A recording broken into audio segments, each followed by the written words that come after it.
안녕하십니까, 문옥섭입니다. 2024년 소방승진, 11월 2일자 소방승진 이연물 안전관리법 해설 강의를 시작하도록 하겠습니다. 오늘 날짜로 해서 지금 승진 발표가 내일이거든요.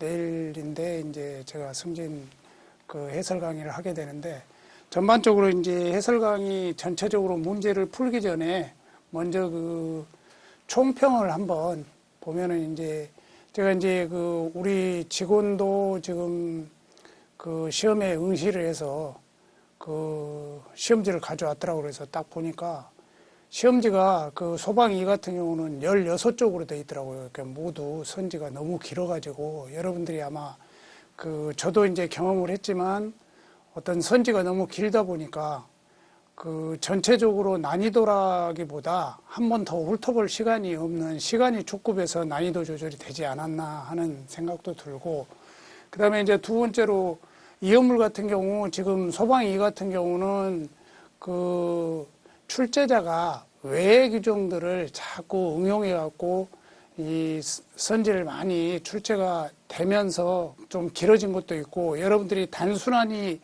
법문을 안 읽고 그냥 암기만 한 사람들은 좀 어려움이 있지 않았나 하는 생각이 들고, 또 이제 시험의 정답이 13문제 중에 9문제가 3번, 4번에 정답이 집중되다 보니까 전체적으로 문제를 전부 읽어야만이 정답이 유추될 수 있는 사안이라 좀 그런 부분들도 여러분들이 시험에 난이도 부분이 좀 있었지 않았나 하는 생각이 들고, 여러분들이 탱크 성능 시험자 23번 문제를 제하고는 모두 제가 이제 핵심 요약이나 적중 문제라든가 동형 모의고사 해설 부분에 여러분들이 좀 집중적으로 했다면 크게 문제 없이 아마 문제를 풀지 않았을까 하는 생각이 듭니다.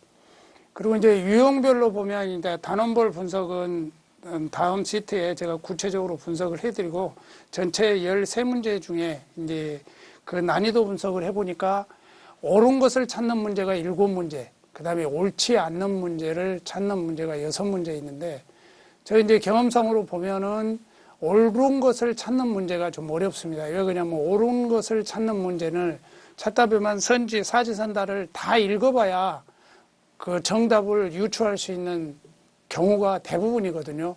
그러다 보면 전체적으로 시간이 쫓기는 사례가 발생을 하고, 옳지 않는 것이 6개라 이제 옳은 게 7문제라 전체적으로 좀 어렵지 않았나. 그리고 이제 지금 보셨지만 정답 분포가 3, 4번에 9개로 분포됐다. 이제 수준별도 이제 작년 같은 경우 이제 굳이 이제 개인적으로 제가 상중하로 보면 상위 30%, 한 3문제에서 4문제 정도 좀 어려운 문제가 좀 생각할 수 있는 문제가 좀 했고, 나머지 이제 중하 문제가 한 70% 정도 차지하는 걸로 나타났습니다. 그래서 실질적으로 어려웠던 문제라고 하면 이제 16번의 행정처분의 기준에 대한 덕으로 옳은 거 되는데, 이제 선지가 좀 길어진 것도 있고, 또 전체적으로 행정처분 기준이 일반적으로 탱크 시험자에 대한 행정처분 기준, 그 다음에 이연물 안전관리 대행기관에 대한 행정처분 기준, 일반적으로 관계인이 법령을 위반을 했을 때 행정처분 기준이 섞여서 나와서 전체적으로 3개의 행정처분 기준을 다 암기하지 않으면은 풀 수 없는 문제였다. 그래서 상당히 좀 어려움이 있었고, 그 다음에 23번 탱크 시험자의 기술 능력 중 필요한 경우에 두는 인력으로 옳지 않는 거 돼가지고, 이거는 이제 탱크 시험자 등록금도 기술 능력, 장비, 시설을 갖춰야 되는데, 기술 능력 부분은 크게 문제가 안 되지만 장비 부분에서 또 기술 능력도 필요한 경우에 둘 수 있는 것과 필수 인력이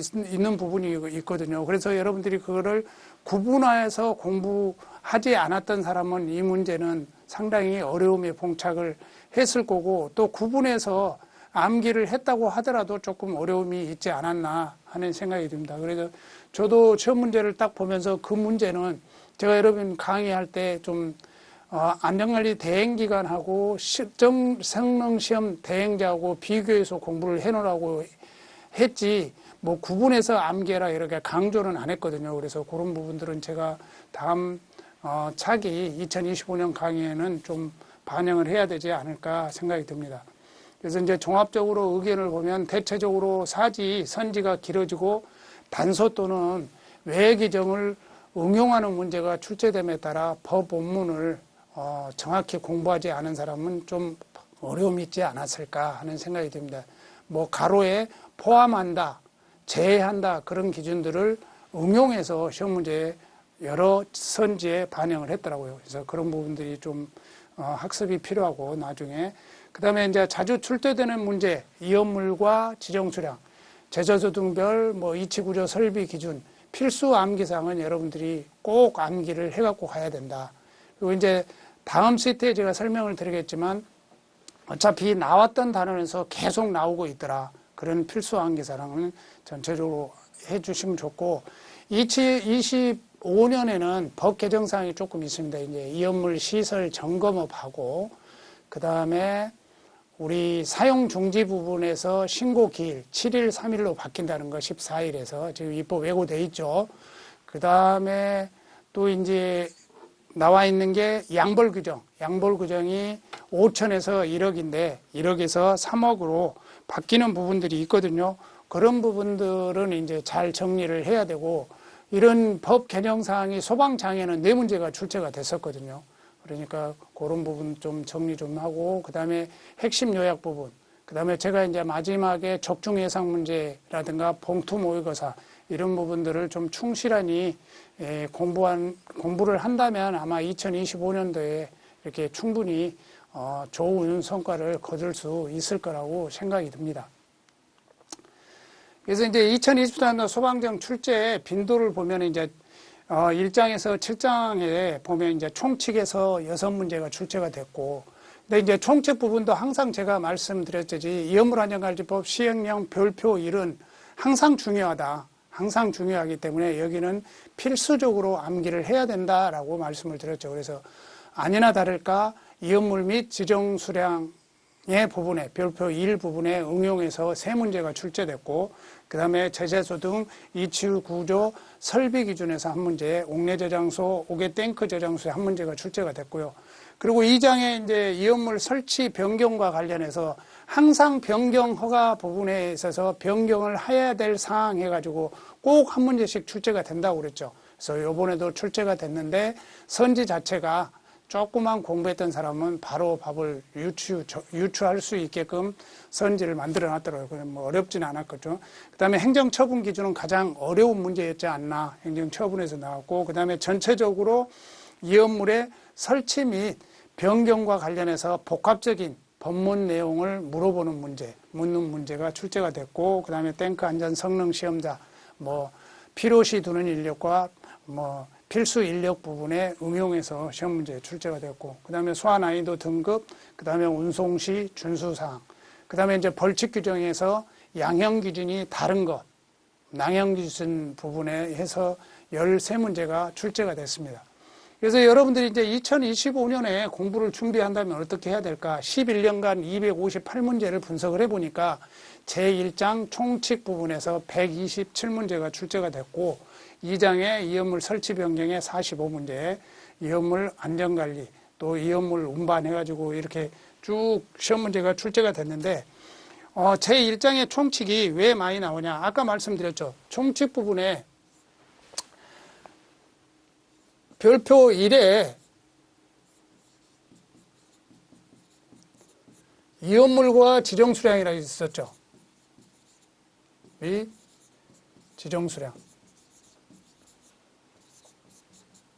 여기에 34문제가 출제가 됐어요. 그리고 총칙에 보면 제5조에 이연물의 저장 취급 제한 규정이라고 있죠.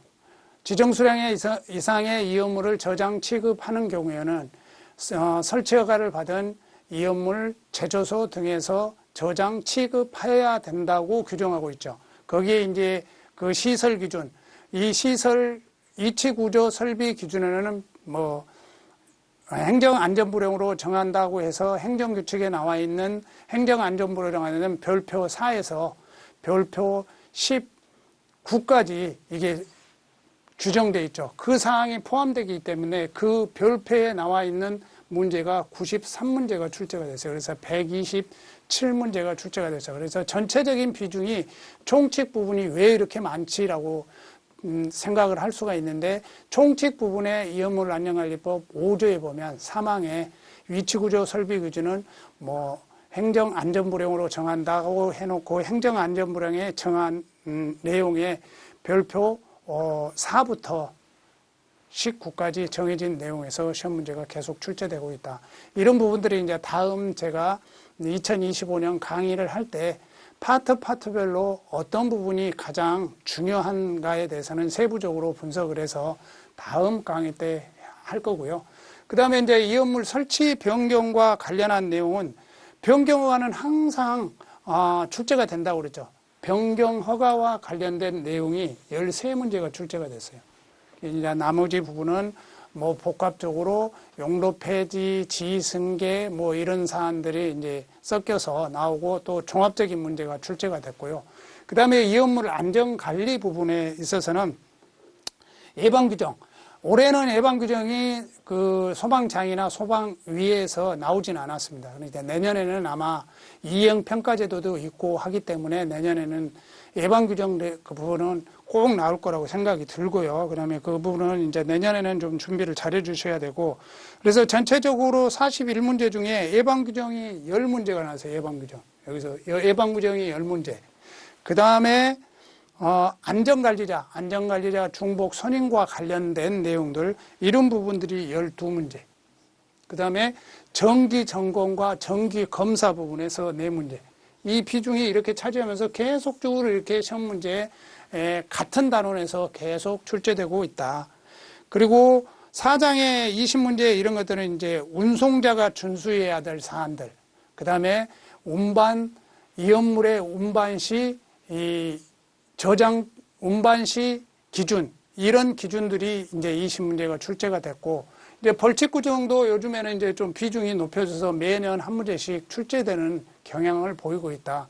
그래서 전체적으로 보면 이제 여러분들이 내년에 이런 시험 문제가 출제가 되기 때문에 단원별로 비중을 어디다 줘야 될지 판가름을 할 수가 있겠죠.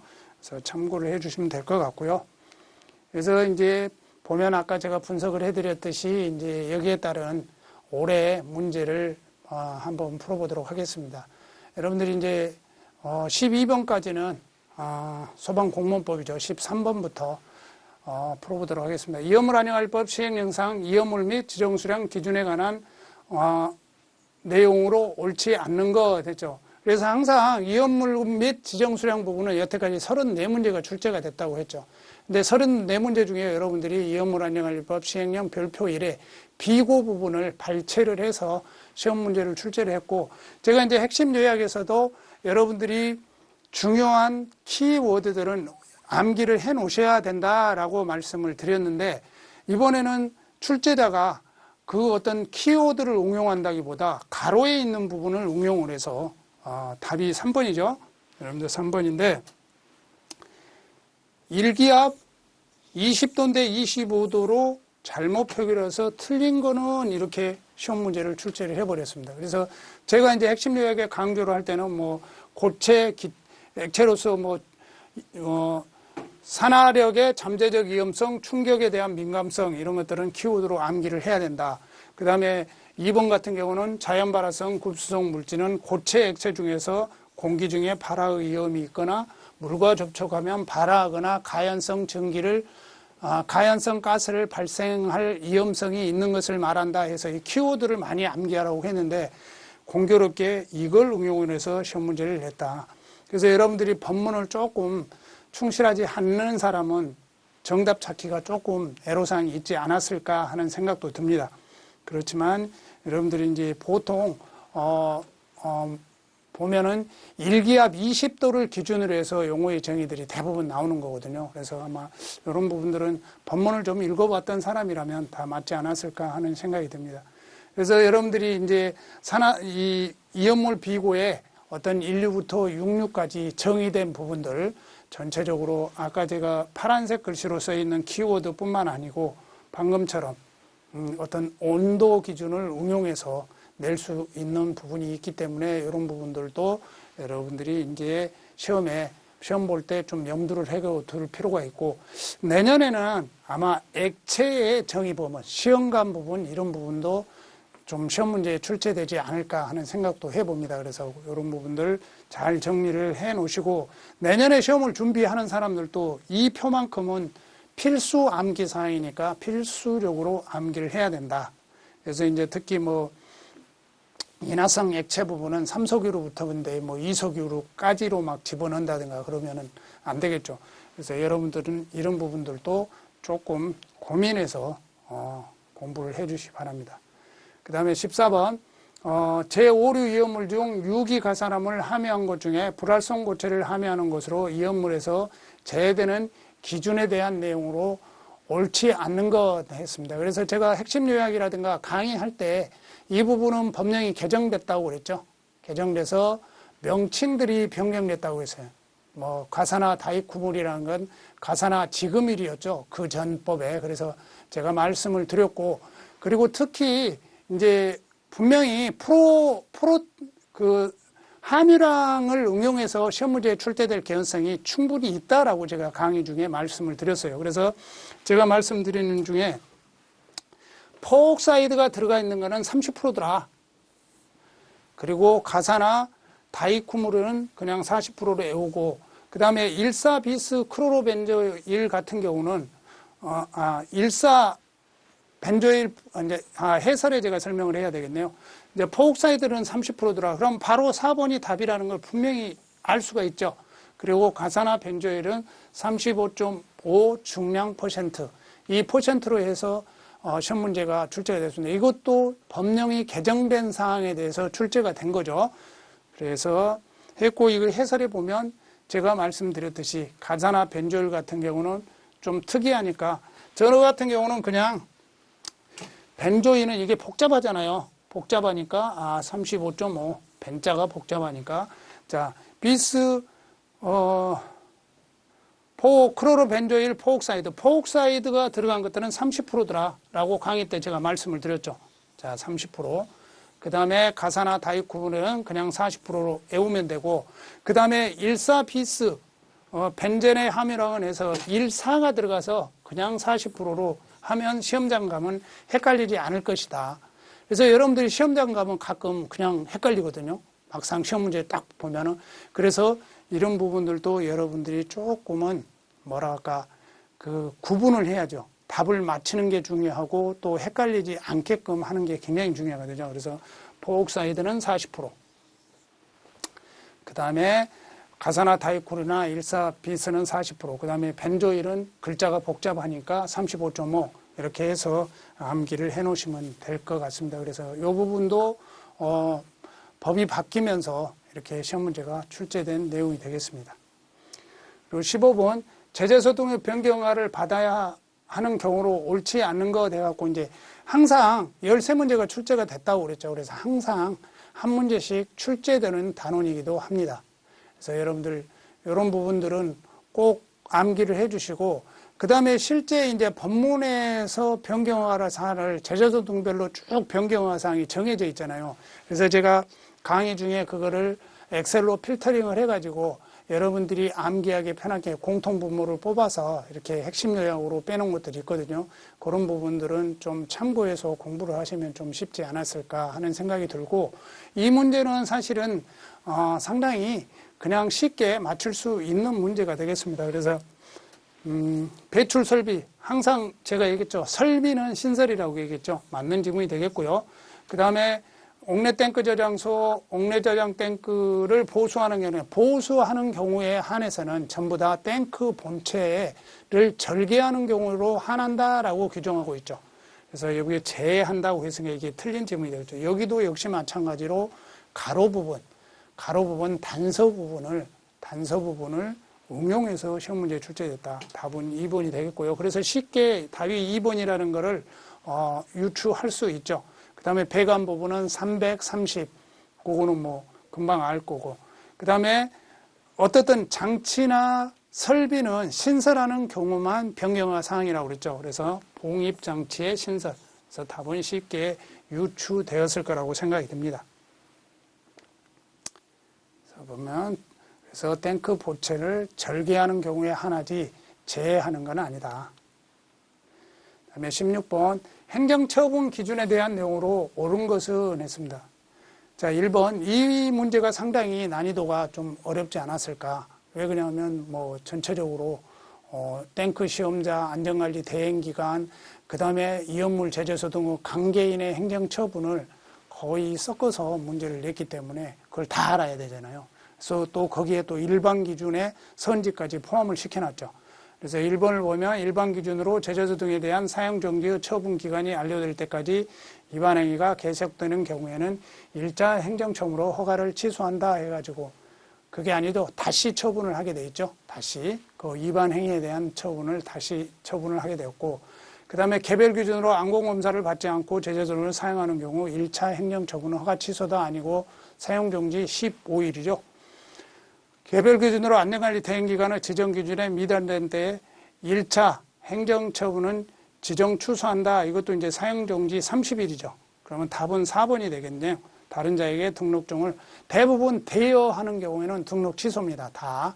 그래서 4번을 쉽게 답을 맞출 수 있을 거라고 생각이 드는데 이것도 역시 마찬가지로 답이 4번이기 때문에 다 읽어봐야 되잖아요. 시간이 많이 소요가 되죠. 그리고 또 하다가 생각을 해야 되는 부분이고 그러다 보니까 이런 문제들은 상당히 난이도가 있는 문제였다라고 말씀을 드립니다.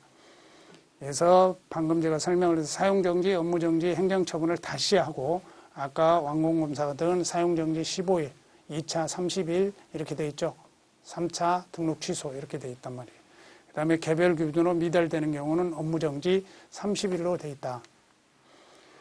그래서 보면 이제 제조소 등의 행정처분이 나와 있죠. 그래서 이 부분, 선지를 안공검사 부분을 사용정지 15일로 했고, 제가 이제 강의 중에 점검대 안변환 명령 해가지고 10일은 10일대로 묶어놨고요. 15일은 15일대로 묶어놨죠. 묶어놓고 그 다음에 사용정지 60일, 그 다음에 30일, 10일, 30일 허가취소, 15일, 60일 허가취소 했고 여기에 이제 준수명령 중에 90일짜리가 있죠. 수리개조 또는 이전 명령을 따르지 아니한 경우는 사용정지 30일이지만 2차는 사용정지 90일이다.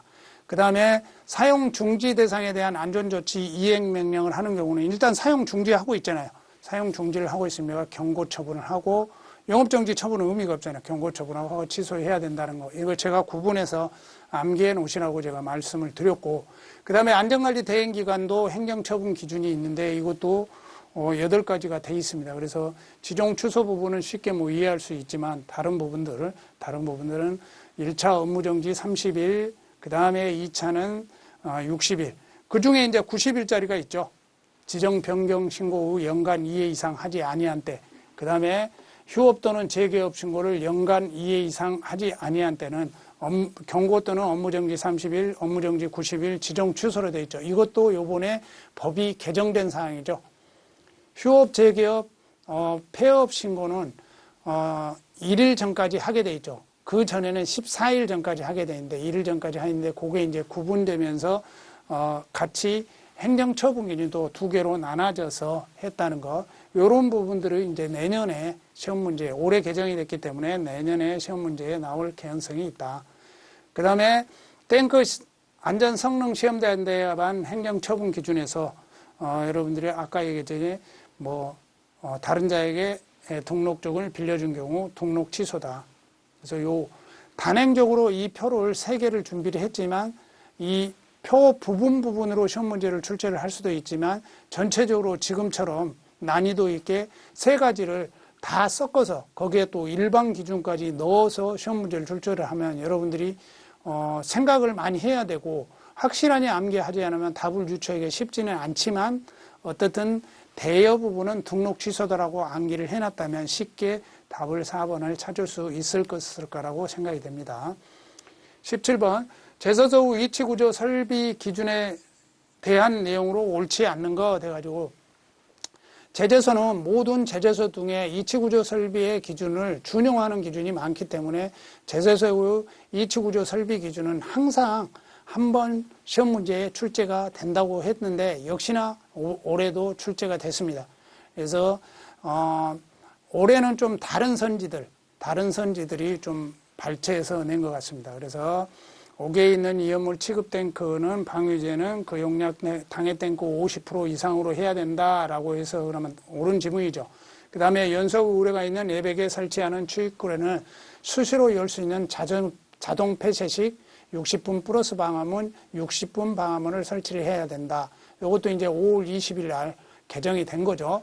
그리고 3번 제1류 이염물 중 알카리 금속 가산화물 또는 이를 함유한 것은 화기, 충격주의, 가염물 접촉주의, 주의사항을 표시한 게시판을 설치해야 된다. 이거는 물기연금이 빠졌죠.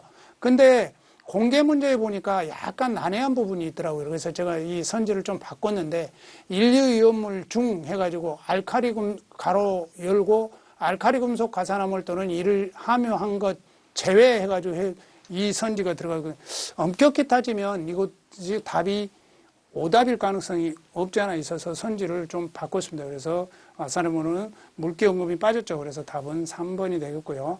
배출 설비 부분 맞는 지문이 되겠고요. 그렇죠? 그래서 이게 동형모의사 4에 그리고 여러분들 이제 정답 옆에 인재 설명을 하네. 빨간 키 핵심 요약 7차시 동형모의고사 4에 7번, 19번 뭐 유사 이런 거 적혀 있죠. 이게 전부 다 적중한 내용들이 되겠습니다. 그래서 참고하시면 될 것 같고요. 제가 소방장과 소방위 시험의 26문 중에 한 문제 빼놓고 대부분이 제가 강의를 한 내용이고 적중 예상 문제, 그 다음에 동형 모의고사의 해설에서 거의 다 나온 문제라고 보시면 되겠습니다. 그 다음에 옥내 저장소 위치 구조 설비 기준에 대한 내용으로 옳은 것을 해가지고 답은 1번이 되겠네요. 저장 창고 지면의 처마까지 높이가 단층 건물로 하고 그 바닥을 집안면보다 높게 해야 된다. 다만 2류 또는 4류 유물을 저장 취급하는 창고로서 일정 기준에 적합한 경우는 처마의 높이를 20m 이하로 할 수 있다라고 규정하고 있고, 그 다음에 이제 2번 같은 경우는 지금 사소교류나 동식물류 같은 경우는 까지만 해당이 되거든요. 그래서 2번 지문은 틀렸고, 그래서 이런 부분들은 사실 시험장 보면 1번 보면은 답 같은데 4번까지 풀 수밖에 없는 상황이잖아요. 그 다음에 이염물 저장 취급하는 옥내 저장소로 대량 지정 수량의 20배 미만인 경우 안전결을 두지 아니할 수도 있고, 삼석유를 집어넣습니다. 그 다음에 저장처 후 벽, 기둥, 바닥보는 내야 구조를 해야 되죠. 이거 기둥, 바닥보, 바닥까지는. 그 다음에 보와 석가래, 계단은 불연재료를 하게 돼 있죠. 여기에서 그냥 불연재료로 하고 이 부분이 틀렸죠. 그래서 이 부분이 틀렸고, 그 다음에 정린을 저장하는 다층 건물 옥내 저장소 하나의 저장 창고문은 2000제곱미터가 아니고 1000제곱미터이죠. 이게 틀렸죠. 그래서 저번에 제가 그래서 전체적으로 핵심 요약에 8차시 강의 때 제가 또 강의를 해드렸죠. 그래서 이렇게 지금 석가래 불연재료로 해야 되고 여기에서 편 1000제곱미터를 해야 되는데, 그래서 이제 여러분들이 헷갈릴까봐 제가 표로 정리를 해드렸죠. 옥내 저장소는 저장소별로 세 가지가 있다. 하나는 단층 건축물인 독립건물이 있고, 다층 건물에 있는 옥내 저장소가 있고, 복합용로의 옥내 저장소가 있다. 그래서 거기에 대한 내용에 대해서 얘기했죠. 그래서 단층 건물 같은 경우는 이염물의 등급이라든가 이염물의 위험성에 따라 1000제곱미터로 하는 이염물이 있고 2000제곱미터로 할 수 있는 경우가 있고, 내야구적으로 격벽으로 한 경우에는 1500제곱미터로 할 수 있는 기준들이 있었죠. 그리고 충고는 6m 미만이고 독립된 건축물 단층으로 해야 되고, 벽기둥 바닥은 내야구조라도 보와 석가래 이런 것들은 불연재를 해야 되고, 지붕도 가벼운 불연재를 해야 된다는 내용들. 그 다음에 이제 법이 바뀌면서 창 출입구는 60분 플러스 방화문, 갑종 방화문, 일종 방화문이라고 그랬죠. 그래서 60분 플러스 방화문, 60분 방화문, 30분 방화문으로 해야 된다라고 규정하고 있고, 이제 다층 건물에도 면적은 1000제곱미터로 하고, 이게 이제 건물 구조가 조금씩 다르죠. 그죠? 다층이니까 좀, 뭐랄까, 건물의 안전성을 강화하기 위해서 일반적으로, 건물의 주요 구조부를 내야 구조로 하게끔 만들어놨죠. 복합 용도의 건축물도 마찬가지고. 그래서 이거를 단행적으로 시험 문제에 출제할 수도 있지만 전부 섞어서 선지를 만들어서 출제할 개연성이 항상 있다. 옥내조장소 부분은. 그래서 이렇게 나와 있는 부분들은 표로 여러분들이 정리를 해서 시험을 준비를 항상 해야 된다. 내년도 역시 마찬가지. 안 나온다는 가정이 없거든요. 그래서 뭐 복합용도의 건축물에 있는 옥내저장소의 설치 기준으로 옳지 않는 거 해서 이 부분을 선지로 빼서 시험 문제에 충분히 출제할 수도 있고 닫힌 건물에서도 출제할 수 있는 개연성이 있기 때문에 이런 부분들은 여러분들이 구분을 잘 해놔야 실제 시험장 가면 헷갈리지 않는다라고 말씀을 드립니다. 그 다음에 이연물 시설의 설치 변경에 관한 사항으로 옳은 것은 했습니다. 그래서 이런 부분들이 이제 종합적인 문제죠. 설치 변경과 관련해서 중간중간에 법문에 하나씩 선지를 빼서 시험 문제를 출제를 한 거죠. 그래서 1번 같은 거 한번 보시죠. 지정수량의 1000배 이상의 이연물을 취급하는 제재소 구조 설비에 관한 사항은 한국소방기술원의 기술 검토를 받고 그 결과를 행정안전부령으로 정한 적합한 것으로 인정되어야 한다 했는데 이거 기술 검토는 1000이죠? 100이 아니죠? 이게 틀린 질문이 되겠고요. 제재소 관계에는 제재소 사용 중지 근데 경영상 형편 대규모 공사 등 사유로 2개월이 아니고 3개월이죠. 그래서 이것도 틀린 지문이 되겠고요. 그 다음에 제재소 설치자의 지승계를 신고하려는 자는 신고서에 제재소 등 항공검사 합격증을 첨부해서 지승계를 증명하는 서류를 첨부하여 시도지사 소방서장에게 제출해야 된다 했는데 여러분들이 이제 이런 부분들이 사실은 헷갈리는 부분이거든요. 다른 부분들은 대부분 시도지사로 되어 있는데 왜 소방서장이 들어있다. 이런 부분은 별도로 여러분들이 빼서 공부를 해야 된다. 시행규칙에 시도지사 또는 소방서장에게 제출을 해야 된다라고 시행규칙이 나와 있습니다. 그래서 요게 이제 맞는 선지가 되겠고요. 그 다음에 그 항공검사 합격 확인증을 잃어버리거나 이런 경우에는 재교부 신청을 할 수가 있는데 재신청을 할 수 있는데 잃어버린 경우는 첨부를 안 해도 되지만 훼손된 거나 파손된 거는 훼손된 파손된 항공검사 합격증을 첨부해 가지고 재교부 신청을 해야 된다. 그럼 4번 선지도 틀린 지문이 되겠죠. 그래서 답은 3번이 되겠고요. 그래서 지금 설명을 드렸듯이 1000배 기술 검토 그 다음에 사용 중지에서 중지 기간은 3개월 이상인 경우에 사용 중지 신고를 해야 된다. 항공검사 훼손 파손한 경우에는 항공검사를 첨부를 해야 된다고 규정하고 있고요.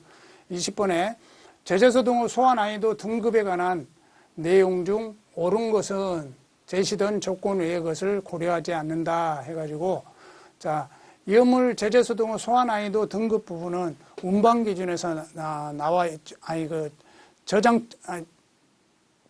별표 17에 나와 있죠. 왜 그러냐면 소화 설비를 적용하기 위해서 소화 난이도 등급을 구분하고 있죠. 그래서 1번 같은 경우는 이 5개 탱크 저장소 등 소화 난이도 등급 2에 해당되는 경우에는 소형 수동식 수화기 2개 이상을 설치해야 된다 했는데 안에 대형 소화기 또는 소형 수화기를 각각 1개 이상 비치해야 된다고 규정하고 있죠. 그래서 1번은 틀린 지문이 되겠고요. 연면적 150제곱미터를 초과하는 옥내저장소 150제곱미터 이내마다 불연제로 또는 준불연제로 개구부 없이 구역한 경우에는 소환난이도 등급 1에서 제외한다 했는데 이 준불연제는 아니죠. 불연제로만 해당이 되죠. 네. 요거는 소형 수동사각이 틀렸고요. 지정수량 100배 이상의 이연물을 취급하는 제조소 소속 고인하점 이연물은 어떻든 소환난이도 등급에서 제외하고 있죠.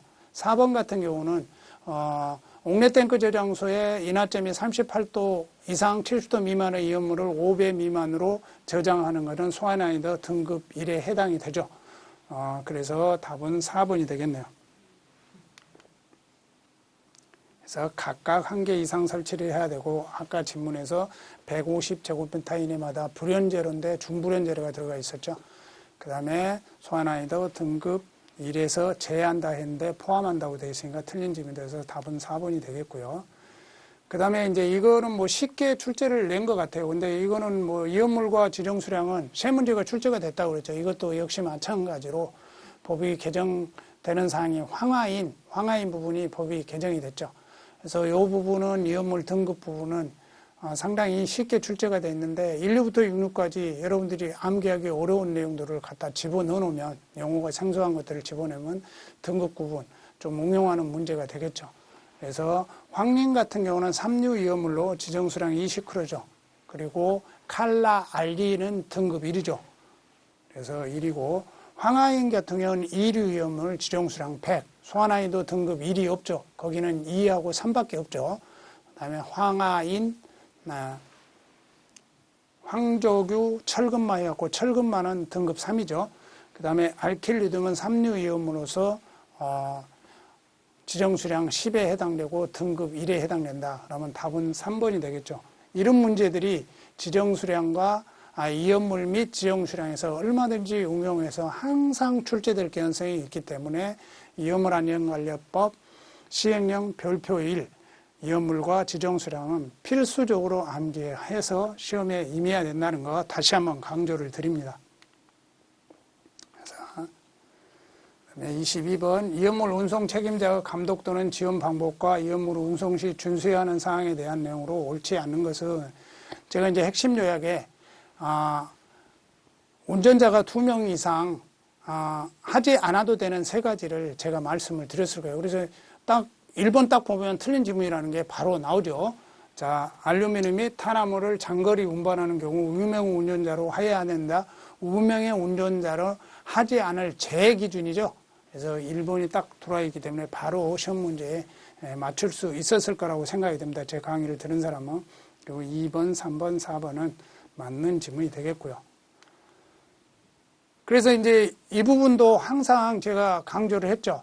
장거리 운전 시 2명의 운전자가 동승을 해야 되는 게 원칙인데 그게 외 규정이 있더라.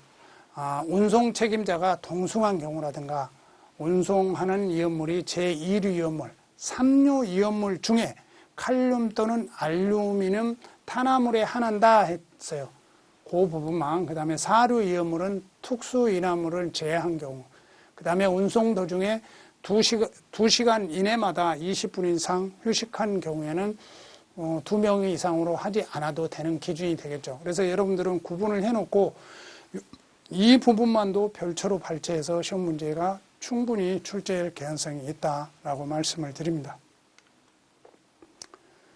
그리고 탱크 시험자의 기술능력증 필요한 공유에 두는 인력으로 옳지 않는 거 돼가지고 이 부분이 상당히 어려움이 있었을 거라고 생각이 됩니다. 공부를 좀 나누어서 공부를 했던 사람들은 또 쉽게 맞출 수도 있고 그 다음에 1번 같은 경우 맞는 질문이 되겠죠. 누설, 파괴, 검사, 기사, 산업기사 수직 수평도 시험 경우 측량 및 지형공간 정보기술사나 측량 기능사만 있으면 되죠. 방사선 투하 시험의 경우 방사성, 비파괴, 검사, 기사 또는 산업기사만 있지 이 부분이 틀렸다? 이 부분이 틀렸습니다. 틀렸고요. 그 다음에 필수 인력을 보조해가지고 저 같은 경우는 이제 방자, 초침 했거든요. 그래서 방사선, 초음파, 자기, 그 다음에 침도 해가지고 이제 필수 인력을 보조하는 부분. 그래서 이런 식으로 암기를 하시면 될 것 같고, 이거는 이제 여러분들이 내년에는 뭐 나올지 안 나올지는 모르겠지만 항상 이런 부분들은 나올 개연성이 항상 많다. 왜 그러냐면 이번에는 뭐 필요한 두뇌에 주는 인력으로 나오지만 내년에는 필요한 경우에 두는 장비에 해당되지 않는 거 돼갖고 유사한이 시험 문제를 출제를 할 수 있겠죠. 그래서 제가 말씀을 필수 장비로 옳지 않는 거 했잖아요. 근데 여러분들이 이제 여기서 또 헷갈리는 부분들이 있어요. 자, 필수 장비는 자기 탐상 시험기, 초음파 두께 측정기, 다음 1 또는 2 중 어느 하나인데 여러분들이 밑이 붙어 있기 때문에 둘이 한 세트입니다. 한 세트가 하는데 방사선 투과 시험기 또는 초음파 시험기라고 해놓으면 틀린 선지가 됩니다. 그래서 자기 탐상 초음파 두께 측정기나 영상 초음파 시험기나 이렇게 3가지가 들어가거나 아니면 자기 탐상 초음파 두께 측정기, 방사선 투과 시험기, 초음파 시험기 이렇게 해서 해야 되는 그 필수 장비가 될 거예요. 그러니까 두 가지 선행 조건이 있죠.